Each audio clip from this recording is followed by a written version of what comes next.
देखी बिहार में जहरीली शराब पियला से बड़ा लोगन का मौत हो गई। ऐसने में एगो मेहरारू जौन भी अपना मर्द से कहत बिया कि ए जी रउआ दारू छोड़ दही ना। का कहत बिया? मैं ये गीत इसलिए गा रही हूँ क्योंकि मैं देख रही हूँ इधर महिलाएं भी बैठी हुई हैं और मैं समझती हूँ कि कहीं ना कहीं बिल्कुल मैं समझ रही हूँ, मैं देख भी रही हूँ आप लोग हाथ उठा रही हैं। और मैंने सोचा ही था कि मैं आप लोगों के लिए एक गीत जरूर सुनाऊंगी और गीत ऐसे है, सुनिएगा। अरे पियावा मिलल बा शराबी दहिया गौलल सखी, अरे पियावा मिलल बा शराबी दहिया गौलल सखी, दहिया गौलल सखी, दहिया गौलल सखी, दहिया गौलल सखी, दहिया गौलल सखी, पियावा मिलल बा शराबी दहिया गौलल सखी, पियावा मिलल बा शराबी दहिया गौलल सखी, पियावा मिलल बा शराबी दहिया गौलल सखी।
कंगनवा बेच के पिए, हाँ झुलुलिया बेच के पिए, कबो हरवा बेच के पिए, कबो चूड़िया बेच के पिए, हे नथियवा बेच के पिए, हाँ कंगनवा बेच के पिए, पूरा गहने पे नंबर लगावे सखी, पूरा गहने पे नंबर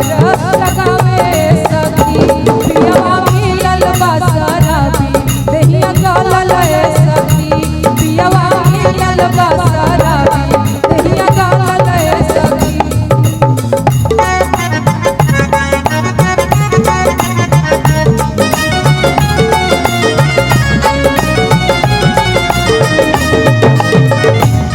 कबो थरिया बेच के पिए, कबो लोटा बेच के पिए, हे परात बेच के पिए, हाँ कराही बेच के पिए, कबो थरिया बेच के पिए, कबो लोटा बेच के पिए, हे परात बेच के पिए, हाँ कराही बेच के पिए, पूरा बर्तन पे नंबर लगावे सखी, पूरा बर्तन पे नंबर लगावे सखी, पियवा मिलल बा शराबी दहिया गौलल सखी, पियवा मिलल बा शराबी दहिया गौलल सखी, पियवा मिलल बा शराबी दहिया गौलल सखी, पियवा मिलल बा शराबी दहिया गौलल सखी,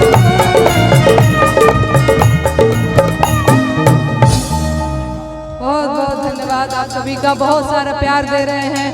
मैं तो नीचे थी तो मुझे लगा कि मैं गा ही नहीं पाऊंगी, लेकिन जैसे ही मैं ऊपर आई और आप लोगों ने उधर से प्यार बरसाना शुरू किया और मैं एकदम से चार्ज हो गई हूँ।